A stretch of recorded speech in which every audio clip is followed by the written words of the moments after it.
Saudara, 12 partai politik yang tergabung dalam koalisi Indonesia Maju Plus sudah resmi mendeklarasikan Ridwan Kamil Suswono di Pilkada Jakarta. Kini yang tersisa hanya PDI Perjuangan yang belum memastikan untuk mencalonkan kandidat karena tidak cukup kursi. Tidak hanya itu, saudara, peluang Anies pun hampir dipastikan pupus berlaga di Pilkada Jakarta. Benarkah Anies dijegal? Dan beranikah Ridwan Kamil Suswono melawan kotak kosong atau calon gubernur melalui jalur independen?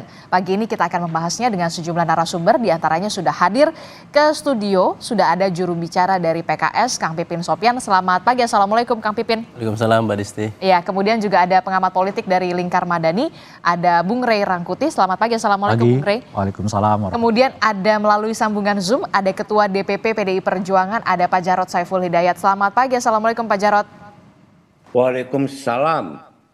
Oke, saya langsung deh ke PKS begitu ya, yang kemarin jadi bintangnya nih karena calon wakil gubernurnya dari PKS begitu ya, dan akhirnya merapat ke Koalisi Indonesia Maju Plus dengan RK Suswono. Saya begini deh, jadi PKS ini menerima tawaran masuk Kim Plus karena ada posisi cawagupnya dari Suswono, akhirnya meninggalkan nama Anies Baswedan. Kang Pipin. PKS akhirnya mengusung Pak RK dengan Pak Suswono ada karena memang sejak awal kami mengetahui bahwa aman tidak akan berlayar. Jadi bagi kami, saya tentu sebagai juru bicara PKS menyampaikan dari hati yang paling dalam kepada warga Jakarta, pendukung Pak Anies dan pendukung Pak Sohibul Iman, kami memohon maaf tidak bisa mengusung Pak Anies dan Pak Sohibul Iman pada Pilkada Jakarta kemarin, karena kami sudah ikhtiarkan supaya Pak Anies dan Pak Sohibul Iman itu berlayar, tetapi tidak ada partai yang bisa menggenapi.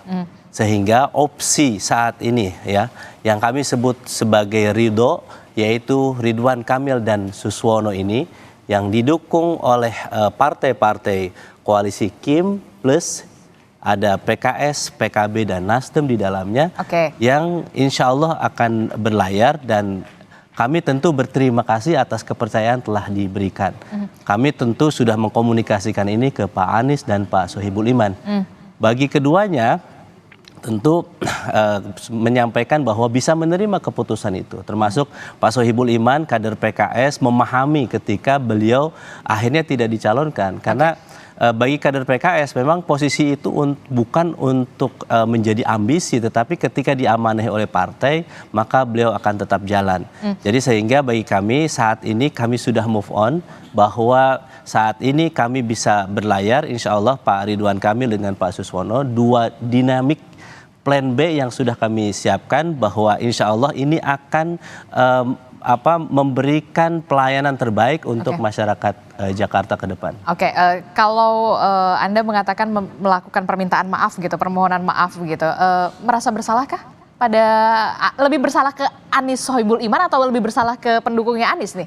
Ya, saya kira ini sisi rasionalitas kita. Kalau Anda tanyakan kepada saya sejak 2017 adalah daihatnya Anies Baswedan. Ya, dan Anda juga merasa kecewa berarti? Saya kira dalam politik ini kita harus rasional. Kita kan pemilih yang educated. Anda merasa kecewa? Kita melihat bahwa tidak bisa kita bawa baper ketika melihat bahwa memang sebagian masyarakat memang ada yang kecewa. Kami memahami itu, tetapi kami melihat lambat laun juga banyak yang datang ke DPP PKS, para relawan Pak Anies Baswedan, Pak Sohibul Iman, kenapa ini tidak bisa berlayar? Tetapi ketika kami sampaikan argumentasinya, alasannya, bahwa ikhtiar kami untuk bisa ini berlayar, kemarin kemudian tidak bisa berlayar, padahal sebetulnya sederhana waktu itu. Bahwa kalau misalnya sudah ada 18 kursi PKS, kemudian tinggal tambah satu partai, maka bisa berlayar. Tetapi itu tidak memungkinkan. Maka memang kami paham bahwa setiap pilkada ini kami memiliki dua syarat. Satu adalah capacity to win, kemampuan untuk menang. Kemampuan untuk menang ini ada dua. Satu adalah akseptabilitas dan yang kedua adalah elektabilitas. Ketika elektabilitas bagus tetapi akseptabilitas terhadap elit partai politik tidak bisa diterima, maka ini tidak bisa berlayar. Dan Anda yang melihat... kedua adalah capacity to govern, kemampuan untuk memerintah. Ini saya kira banyak calon, misalnya baik Pak Anies maupun Pak Ridwan Kamil, memiliki kapasitas ini untuk bisa memimpin karena sudah punya rekam jejak yang baik ketika menjadi gubernur sebelumnya. Berarti Anda mau mengatakan kalau sosok Anies Baswedan ini tidak mempunyai akseptabilitas dari partai kalau politik? kita melihat ketika kami ikhtiarkan aman ini kemarin bisa harusnya bisa berlayar. Saya harus buka misalnya di sini sampai misalnya Bang Surya Paloh meminta maaf kepada PKS, akhirnya tidak bisa mendukung Pak Anies dan Pak Sohibul Iman. Padahal sebelumnya kami sudah komunikasi bahwa ada kecocokan dan ada persetujuan untuk mengusung itu. Ketika ini tidak bisa dilakukan, termasuk kepada PKB kami sampaikan, termasuk juga di dalamnya kepada PDIP kami sampaikan, ketika itu tidak ada jalan itu dibuka, maka kami harus menyiapkan opsi B. Opsi B-nya adalah ketika ada tawaran Ridwan Kamil dengan Pak Suswono inilah kemudian akhirnya kita bisa berlayar. Jadi dalam arti kata PKS menyerah karena untuk sosok Cawagup. Ya, saya kira yang dilihat adalah Anies. Ketika ini berlayar atau tidak. Dan akhirnya kan ketika kita melihat akhirnya Partai Nasdem dan Partai PKB ketika disodorkan aman tidak memberikan dukungan, tetapi kemudian ketika disodorkan Ridwan Kamil dan Suswono memberikan dukungan, nah disitulah kami melihat bahwa memang akseptabilitasnya Pak Anies memang tidak memungkinkan dari partai-partai yang lain. Padahal PKS sudah memberikan satu rekomendasi, satu surat keputusan untuk mengusung Pak Anies Baswedan. Kalau sekiranya Anies dengan Suswono, PKB sama Nasdem mau terima nggak? Nah, saya kira posisinya menurut kami mungkin nanti bisa ditimbang ya. Posisinya bukan kader PKS ya. Itu yang disampaikan oleh Nasdem ya kepada kami misalnya. Bukan masalah kader PKS-nya. Karena bagi yang dulu saya sampaikan sejak bulan April, Pak Surya Paloh sudah menyampaikan, sudahlah dengan Pak Anies, dengan Pak Sohibul Iman, atau dengan Pak Mardhani, atau dengan kader PKS yang lain. Jadi ketika kami tahu bahwa ada penolakan Pak Anies Baswedan dari partai lain, maka disitulah kami harus mulai untuk secara rasional menentukan. Jadi yang menolak sosok Anies Baswedan itu dari PKB dan Nasdem? Ya, saya kira tanya ke mana mereka. Tapi kami harus sampaikan kan bahwa sejak ini kan agak unik ya, sampai 4 Agustus yang lalu kemudian Pak Surya Paloh menyampaikan kami mohon maaf akhirnya tidak bisa mengusung Pak Anies dengan Pak Sohibul Iman. Tentu kami memahami itu. Dan setiap partai politik punya alasan rasional untuk tidak mengusung Pak Anies dan Pak Sohibul Iman waktu itu. Tetapi akhirnya mau mengusung Pak Ridwan Kamil dan Pak Suswono. Jadi disitulah menurut kami sekali lagi permohonan maaf kami kepada para pendukung Pak Anies dengan Pak Sohibul Iman sehingga tidak bisa berlayar. Dan tentu saya yakin ada proses di mana bagi PKS syuro itu adalah penentunya, tidak preferensi pribadi. Ini adalah kesepakatan yang dilakukan secara musyawarah, mengetahui mana maslahat dan mudaratnya untuk Jakarta ke depan. Boleh nggak? Oke, tapi saya dulu, saya juga mau ketika Anda menyampaikan permohonan maaf kepada pendukung Anies, Anda juga tadi mengatakan Anda ada heartnya dari Anies, Anda juga merasa kecewa, dan bagaimana ketika nanti basis suaranya Anies ini akan kemana? Apakah sudah siap PKS akan kehilangan ini semua? Karena kita tahu PKS DNA-nya dengan Anies Baswedan.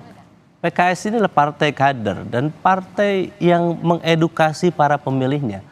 Kami selalu melihat bahwa momentum ketika ada kampanye untuk meyakinkan publik bahwa sosok, kalau misalnya Pak Anies akhirnya tidak bisa berlayar, maka kami membawa Pak Ridwan Kamil dan Pak Suswono, tentu kami akan sampaikan apa kelebihan dari dua sosok ini.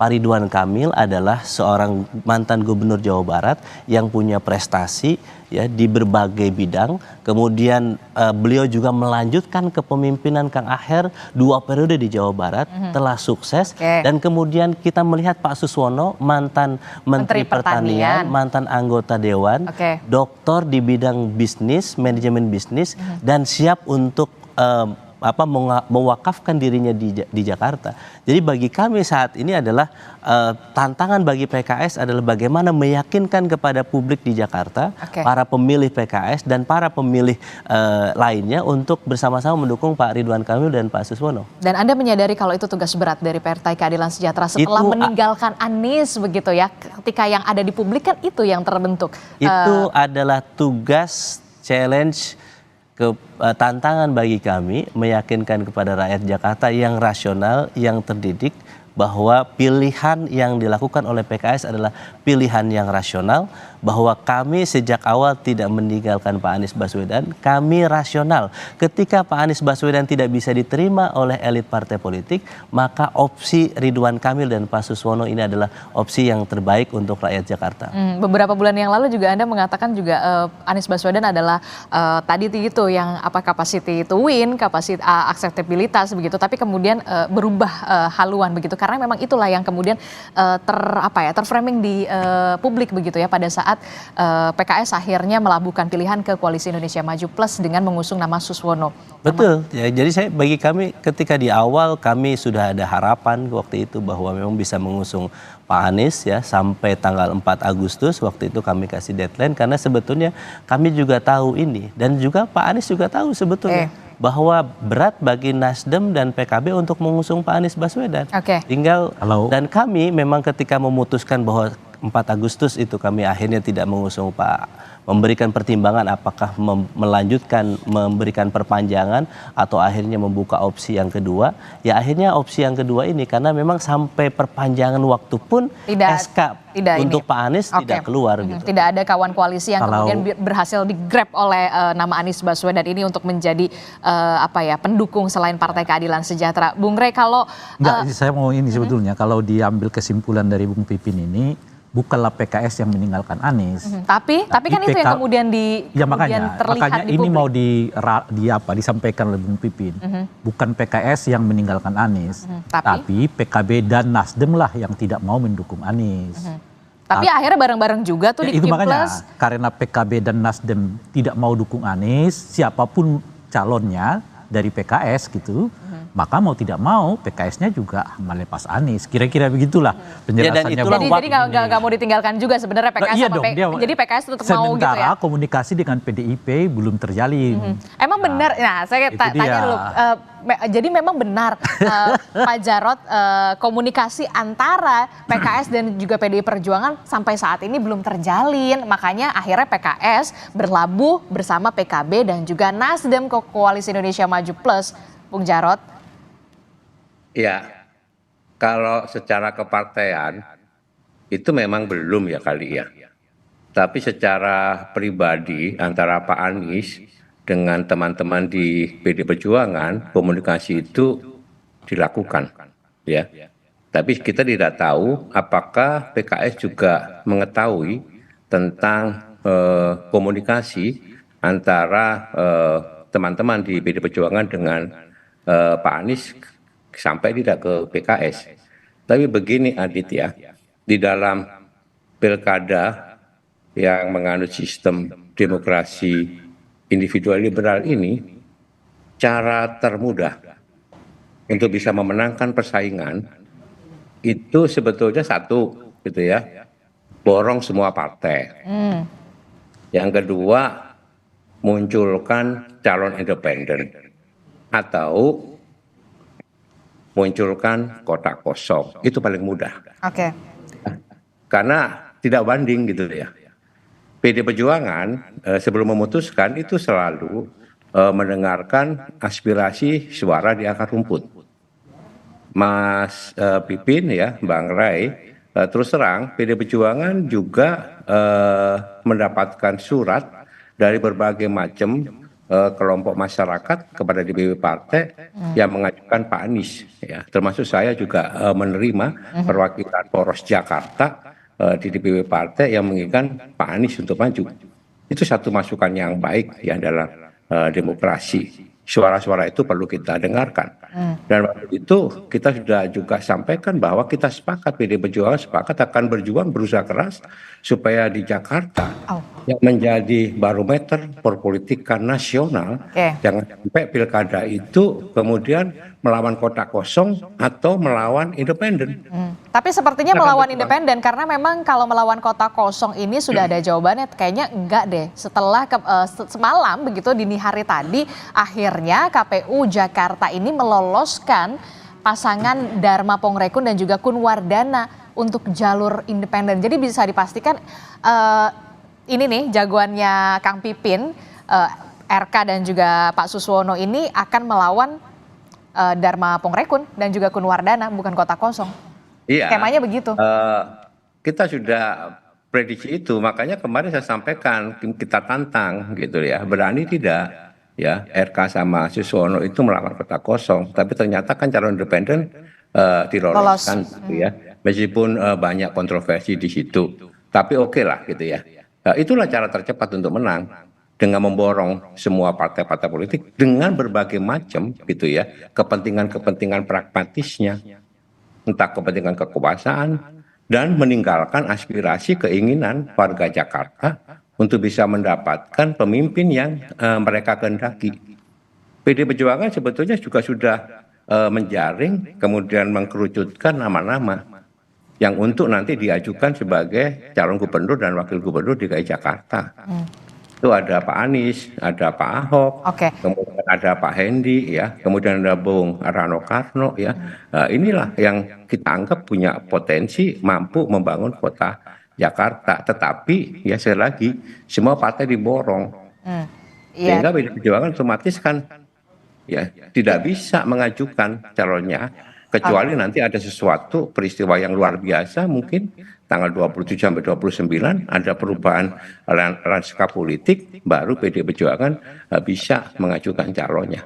Tapi kalau melihat hari ini begitu ya, memang sudah ada 12 partai politik yang sudah memantapkan betul untuk nama RK Suswono, diantaranya 3 diantaranya adalah PKB, Nasdem, dan juga Partai Keadilan Sejahtera yang sudah ada sosok cawagupnya nih di Kimples. Mungkinkah posisi PDI Perjuangan ini dalam tanda kutip abstain di Pilkada Jakarta?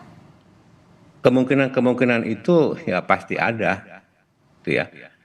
Jakarta ini sekali lagi pusat barometer perpolitikan nasional. Ya, ada banyak opsi di situ. Nah, opsi-opsi itulah nanti yang akan dikaji dan kita sampaikan kepada Ketua Umum Ibu Mega untuk mengambil sikap bagaimana mensikapi pilkada di Jakarta, begitu kan? Karena kita khawatir apa yang terjadi di Jakarta ya itu akan menular ke daerah-daerah yang lain. Kami betul-betul khawatir, Bung Rai, banyak daerah yang nanti meniru pola Jakarta, borong partai, kemudian munculkan kota kosong atau calon independen. Karena itu cara yang paling mudah, paling tepat, dan paling murah mungkin. Tetapi itu bertentangan dengan kedaulatan yang ada di tangan rakyat. Dia tersumbat untuk menyuarakan aspirasinya untuk memilih pemimpin-pemimpin di wilayahnya. Ini yang kami khawatirkan. Itu PDI Perjuangan selalu berjuang, gitu ya, untuk mendengarkan aspirasi akar rumput dan kalau bisa tidak melawan kota kosong. Sama seperti kasus misalkan di Sumatera Utara. Kalau di Sumatera Utara kan memang PDI Perjuangan kan punya golden ticket, Bung Jarod. Iya, makanya meskipun kita dikeroyok semua partai ke sono, tetap kita bisa memajukan.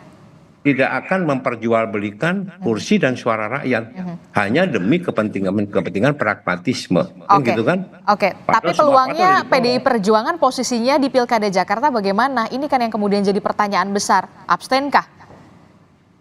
Ada beberapa masih ada peluang? Poin gitu ya. Kalau di DKI Pilkada, kalau abstain boleh tidak? Boleh ya? Boleh. Tentunya boleh, kalau Pilpres tidak boleh, gitu kan? Memang aturannya seperti itu. Nah, kan gitu kan. Oleh sebab itu nanti ya, apapun opsi ini akan diserahkan kepada Ketua Umum Ibu Mega bagaimana mengambil sikap. Ya, apakah kita abstain untuk tidak berpartisipasi di dalam Pilkada Jakarta atau kita mendukung pasangan yang sudah ada atau apa? Ada banyak ya. Jadi masih ada banyak peluang ya, untuk PDI Perjuangan, ataukah memang masih menunggu dinamika nanti akan ada perubahan, ataukah memang ya menunggu ya melihat begitu sebagai dalam tanda kutip penonton abstain di Pilkada Jakarta karena memang partai politik semuanya sudah diboyong. Faktanya ada 12 partai politik, 10 yang lolos ke DPRD, 2 yang tidak begitu. Saya ke Bung Rey. Ya. Bung Rey, Koalisi Indonesia Maju Kim Plus ini kuat sekali, 12 partai politik. Apakah ini bisa mampu meloloskan nama RK Suswono ini menjadi pemenang Pilkada Jakarta, sudah dipastikan, ataukah memang ada nama Dharma Pongrekun ini yang memang apalagi sudah diloloskan verifikasinya? Ini sih tidur aja udah selesai. Kenapa Anda mengatakan tidur aja selesai? Oh, yang dukung 85% partai suara di DPR, di DPRD-nya gitu. Kemudian jagoannya juga hebat kan, sekelas Ridwan Kamil dan mantan menteri. Jangan apalagi ya tidur aja lah. Makanya menurut saya juga RK ya tidur aja, Bung Emil gitu. Suswono juga ya tidur aja. Nggak perlu turun-turun banget ngeluarin duit. Nanti kalau masa kampanye ya tinggal langgak-lenggok, di debatnya yang tinggal debat-debatan gitu. Mengapa Anda sebegitu yakin kemenangan mutlak ini akan berada di pasangan RK Suswono? Kalau kita lihat kan Jakarta juga punya logika elektoral yang karena berbeda. yang dihitung itu suara sah. Bukan yang dihitung itu jumlah pemilih. Jadi kalau yang datang itu cuma 1 juta, misalnya ya pemilih, 1 jutanya itu masanya Bung Pipin, ya selesai. Tapi bagaimana dengan masa pendukungnya Anies Baswedan yang tadi disebutkan oleh Kang Pipin? Iya kan saya udah bilang tadi. Kemana nih? Ini kan yang jadi masalah. Oh, kalau mereka mungkin abstain, tapi kan kalau dia abstain kan suaranya nggak dihitung. Yang dihitung adalah suara sah. Ya kan? Jadi pemilih Jakarta taruh 7 juta. 6 jutanya abstain. Nggak menggunakan hak pilih. Atau merusak suara. Bisa juga mereka datang ke TPS. Tapi Oke, jadi peluangnya seperti apa nanti untuk di Pilkada Jakarta setelah nama RK Suswono didukung oleh 12 partai politik, kemudian ada Dharma Pongrekun dan juga Kun Wardana lolos verifikasi begitu ya, walaupun memang kemarin ada polemik, dugaan pencatutan dan segala macamnya. Peluangnya akan seperti apa? Peluang apa? Peluang Anies? Kalau Anies udah jelas kan? Peluang RK tinggal tidur. Menang. Tinggal Mas PKS aja suruh datang ke TPS masanya selesai. Oke. PKS itu kursinya 20% kan. Basis masanya solid. Suruh minta datang semua tuh ke TPS. Yang dihitung adalah suara sah, bukan jumlah pemilih. Kalau yang datang cuma 1 juta, ya kan mereka cukup membutuhkan berarti 510.000 suara. Selesai, menang. 510 suara itu lebih dari jumlah PKS gitu loh. Masa PKS di Jakarta. Jadi ya tidur aja. Lalu bagaimana dengan pendukungnya Anies Baswedan, Anda melihatnya? Ya mereka abstain aja nggak apa-apa. Karena tetap nggak akan, kalau mereka abstain nggak akan berpengaruh. Karena yang dihitung tuh lagi-lagi surat suara yang sah. Yang datang ke TPS. Kalau jumlah yang datang itu hanya 10% katakan begitu. 20% dari total pemilih di Jakarta, ya itulah yang dihitung. Makanya saya katakan tadi kan 7 juta nih pemilih Jakarta, yang datang cuma 1 juta. 510.000 dari 1 juta itu kadernya PKS. Ya selesai, menang. Yang lain itu tidur aja. Saya kurang setuju ya. Kurang setuju. Karena apa? Karena itu aturannya. Di Jakarta itu tidak hanya pemilih Pak Anies, di situ juga ada pemilih Pak Prabowo. Jadi kalau waktu Pilpres kemarin ya, dan di survei juga tidak mutlak kan pemilih Pak Anies di situ 30%, 30 sampai 40%. Di luar situ kan ada pemilih, memang Pak Ahok, juga ada pemilih Pak Ridwan Kamil. Tetapi saya yakin pemilih Jakarta adalah pemilih rasional yang well educated ya dibandingkan daerah-daerah yang lain, dan ini sudah dari berbagai data BPS itu yang terjadi. Jadi bagi kami adalah PR kami adalah bagaimana kami meyakinkan para pemilih itu. Kami door to door, kader-kader PKS door to door meyakinkan bahwa ini saat ini kami sampaikan mohon maaf kepada para pemilih Pak Anies, kami tidak bisa melayarkan Pak Anies karena tidak cukup kursi waktu itu, dan kalau mereka sudah terlanjur kecewa seperti Anda. Saya katakan bahwa sisi rasionalitas, saya membuktikan itu ketemu dengan para relawan Pak Anies Baswedan. Tapi Anda kecewa? Kemudian ketika kita jelaskan bagaimana kronologinya kami memperjuangkan Pak Anies kemudian tidak bisa, mereka juga paham, oh akhirnya kami memilih Pak Ridwan Kamil dan Pak Suswono, di mana prestasinya Pak Ridwan Kamil juga bagus di Jawa Barat, kemudian dibawa ke Jakarta. Pak Suswono juga saya ini ya Bung Pipin. Itu saya Bung Pipin gitu. Mengulang-ulang prestasi Ridwan Kamil. Iya, kan beberapa bulan yang lalu juga. Bukan saya. Enggak perlu. Long tinggal tidur kok. Oke. Ini kalau 12 partai politik yang dukung nih, nggak usah figurnya Ridwan Kamil sama Suswono aja jadi. Oke, Bung Jarod. Bung Pipin aja jadi. Oke, Pak Jarod. Nggak usah lagi bicara soal ini. Katanya Bung Rey, RK Suswono tidur aja ya udah pasti mutlak menang. Pak Jarod. Iya. Jadi yang disampaikan oleh Bung Rai itu ya ada benarnya juga. Jadi siapapun juga itu ya menang lah. Oleh sebab itu tadi saya sampaikan, berani nggak lawan kotak kosong? Nah kalau lawan kotak kosong bisa rame ini, bisa seru ini. Kenapa? Ya warga Jakarta itu tadi disampaikan oleh Kang Pipin ya, well educated, cerdas, IPM-nya tinggi. Hingga dia bisa menentukan pilihan. Makanya saya sudah duga nggak berani lawan kotak kosong. Jangan-jangan kotak kosong yang menang. Oke.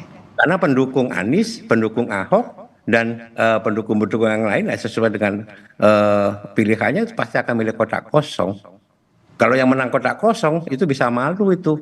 Ya, yang borong partai malu itu.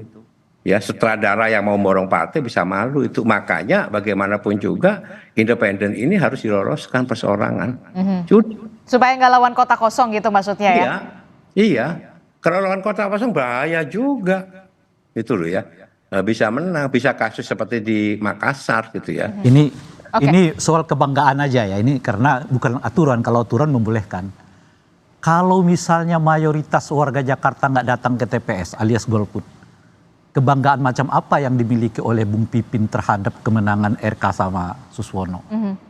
Kalau tiba-tiba banyak sekali yang dalam tanda kutip ya tidak datang ke TPS. Tidak datang ke TPS. Kan tadi kan Bung Pipin mengatakan warga Jakarta itu cerdas. Cerdas, well educated. Karena cerdasnya mereka merasa ini sebuah pertandingan yang nggak patut, nggak layak. Iya. Ujung-ujungnya mereka menolak datang ke TPS. Ngapain ikut berpartisipasi pada sebuah permainan yang dibuat seperti sekarang gitu. Oke, itu lebih halusnya kalau dari Bung Rey. Kalau misalkan dari saya apakah mungkin nanti akan ada gerakan?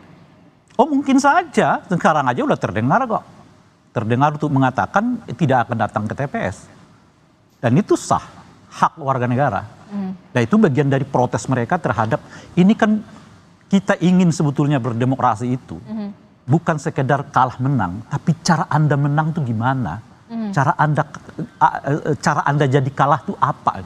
Makanya dibuat Mahkamah Konstitusi, dibuat KPU, supaya pertandingan betul-betul netral, dan lebih dari sekedar itu orang nggak ada yang merasa dizalimi, lebih dari sekedar itu adalah supaya orang menang secara beradab. Itu loh kira-kira, itu pentingnya demokrasi.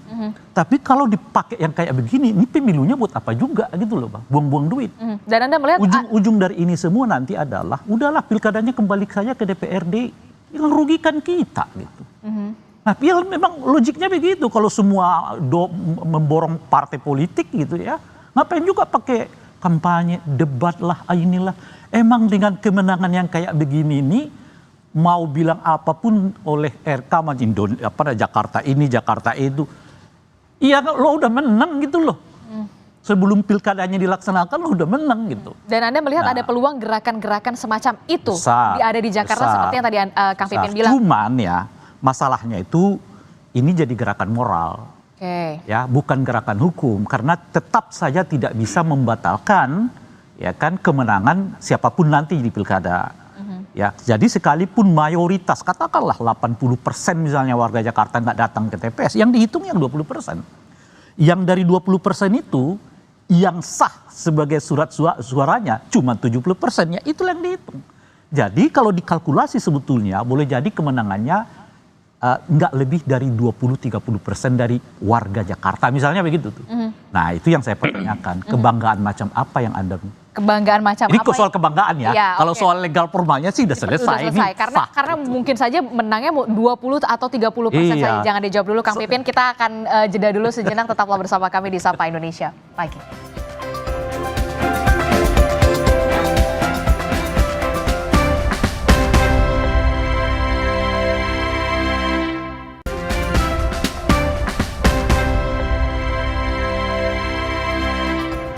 kasih Anda masih bersama kami di Sapa Indonesia Pagi, masih membahas soal bagaimana Koalisi Indonesia Maju Plus yang kemarin sudah resmi mendeklarasikan nama Ridwan Kamil Suswono. Dan ya bisa digambarkan Anies Baswedan ini sudah menemui jalan buntunya di Pilkada Jakarta. Karena Kim Plus ini sudah ada 12 partai politik yang resmi mengusung nama RK Suswono, dan kita masih membahasnya bersama dengan Bung Rey Rangkuti, Kang Pipin Sopian dari PKS dan juga Pak Jarod dari PDI Perjuangan. Melanjutkan saya tadi pertanyaan saya, Bung Rey.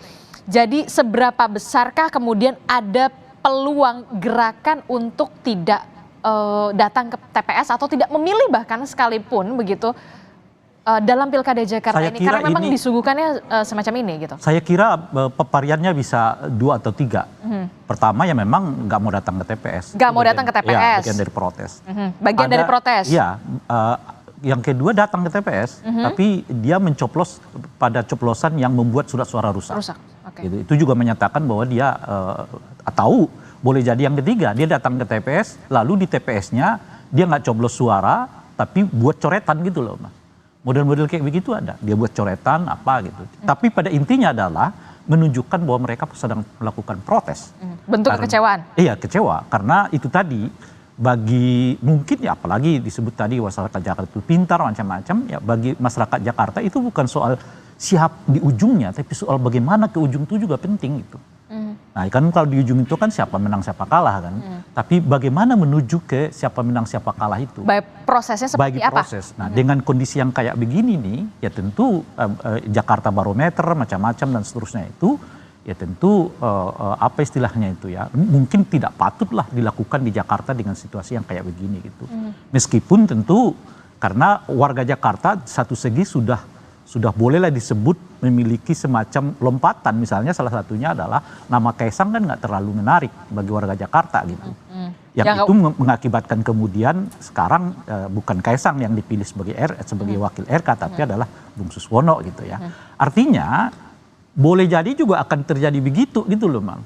Makanya oleh karena itu mungkin udah dihitung bagian-bagian yang seperti ini. Cara satu yang kalau mau menang itu ya borong.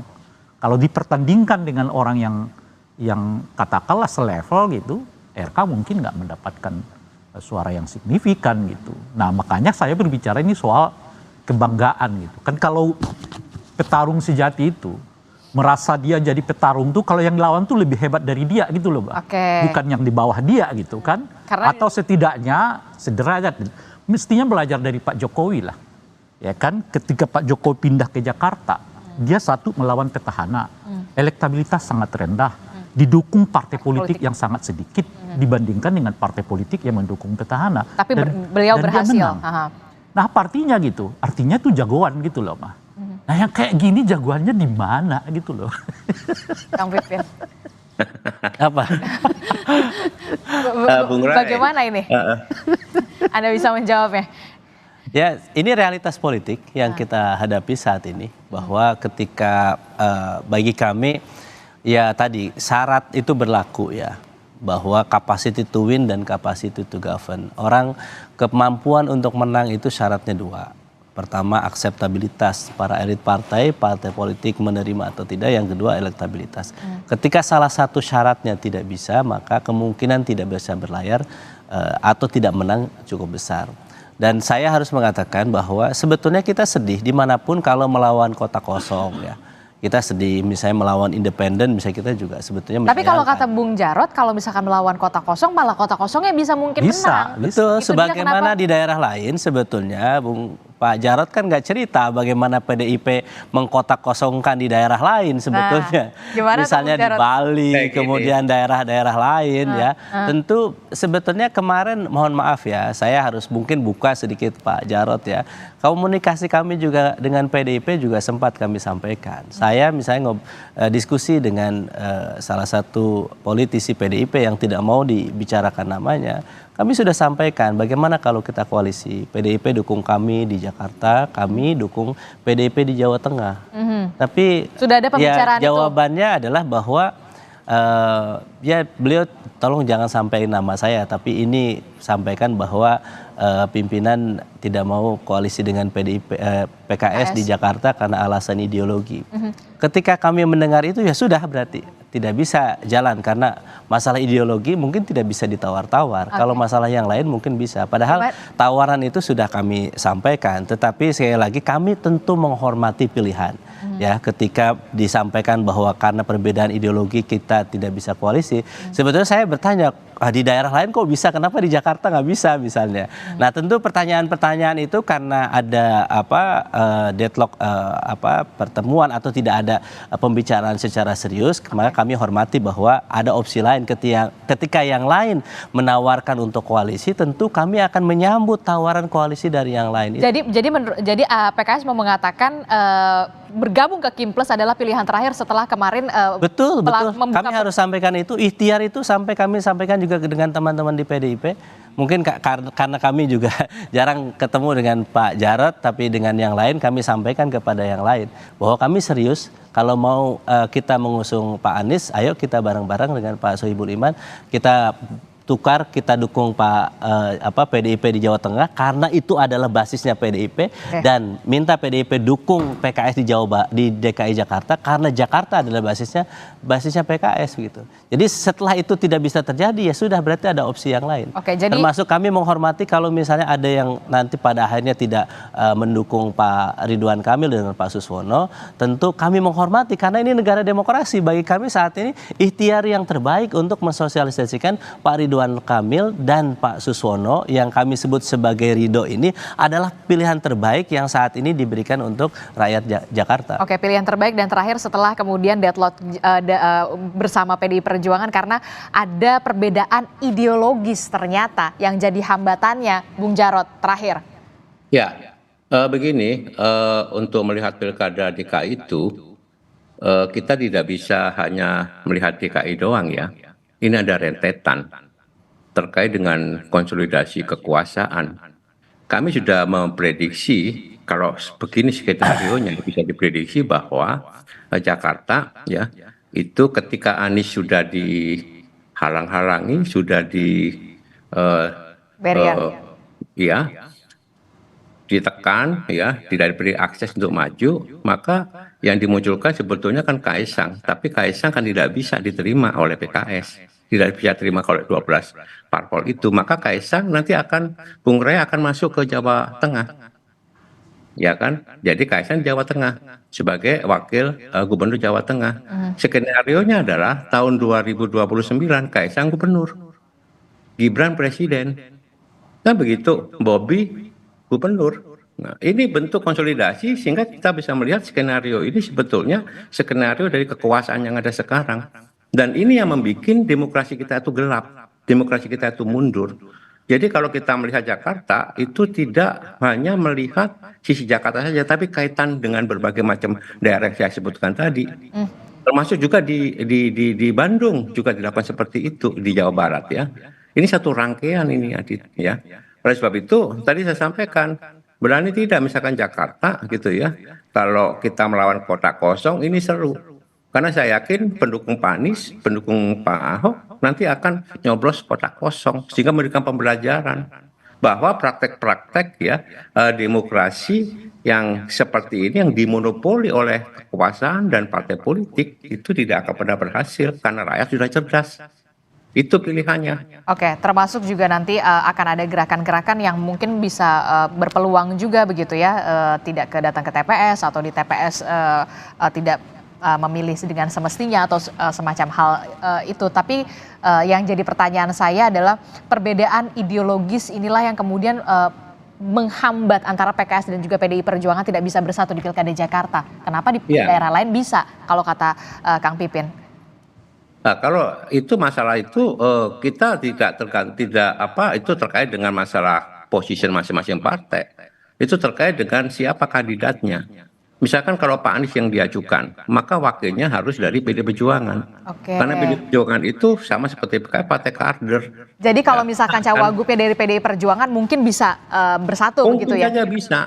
Nah, kalau kita melihat konfigurasi urusan seperti ini, ideologis. seperti Jakarta. Jadi sebenarnya bukan urusan ideologis, Urusan Kang Pipin, bagi-bagi. karena memang cawagupnya harusnya dari PDI Perjuangan, bukan alasan ideologis kalau dari pernyataan Bung Kalau Jarod kita bisa pagi melihat ini. seperti Urusannya ini, ya kita lihat bagi-bagi. figurnya siapa, tokohnya siapa, kan begitu kan? Ya, Karena di dalam pilkada itu yang bersaing itu tokoh, orang, bukan sekedar partai. Atau kalau Ya. kalau Anies Begitu. Pipin boleh jadi diterima PDI loh. Ya saya kira tadi ya, kalau kami melihat bahwa memang kita harus melihat pilkada 2024 juga adalah melihat pilkada 2029. Ketika misalnya 2024 misalnya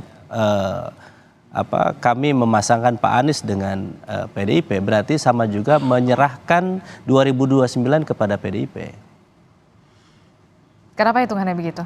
Ya, misalnya Pak Anies nanti 2029 naik sebagai calon presiden lagi, maka calon gubernur yang paling kuat adalah wakil gubernurnya. Sebetulnya opsi itu bagi kami, misalnya apakah juga di Jawa Tengah PDIP mau menyerahkan wakilnya kepada PKS?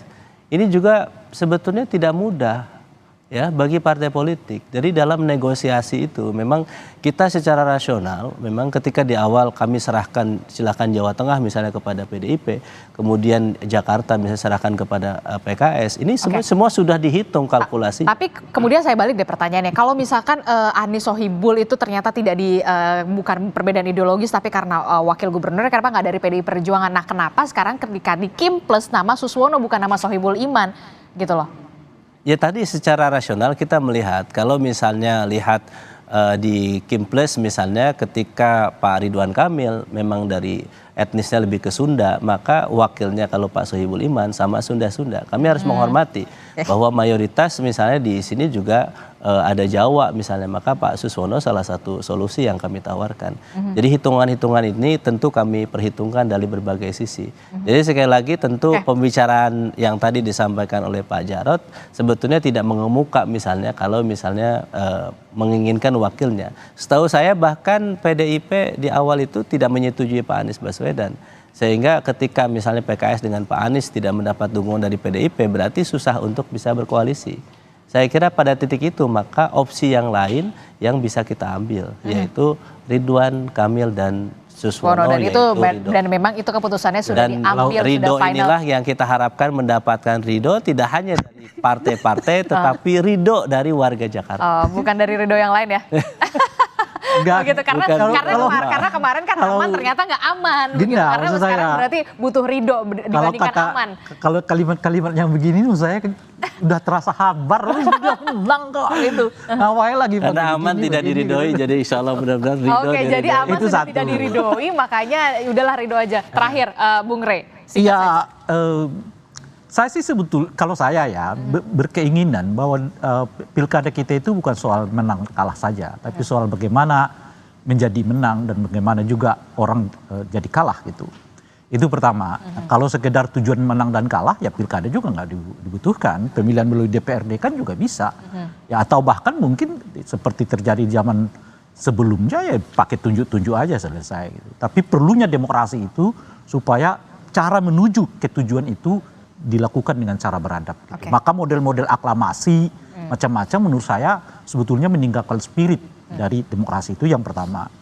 Nah yang kedua sebagai petarung kita sebetulnya kan berharap orang-orang seperti Ridwan Kamil dan seterusnya itu mau ditandingkan dengan orang yang memang sepadan dengan beliau. Gitu. Artinya orang yang sama-sama punya pengalaman, orang yang pernah terlibat macam-macam, elektabilitasnya juga kurang lebih sama. Oke, jadi harus lawan yang sepadan, jangan downgrade lah ya. Berilah warga Jakarta, tadi disebutkan tadi oleh Bung Pipin, sebuah pertunjukan yang kalaupun ia kalah, ini pertunjukan yang ia tetap kenang sepanjang hayat. Setidaknya misalnya, Pilkada 2017 yang lalu di Jakarta, penuh nuansa politik identitas, tapi kita masih bisa menikmati sebuah perdebatan yang sangat bagus di debat-debatnya gitu. Dan masih ada sehat demokrasi di sana? Enggak, pilkadanya jelas nggak sehat karena penuh dengan nuansa identitas kan.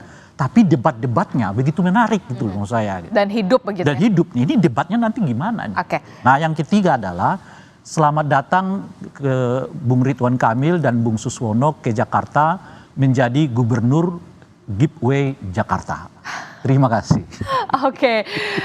Oh, oke, baik. Dan karena memang aman yang tidak diridhoi. Bukan. Ya, kan pesaingnya ya seperti giveaway lah ini.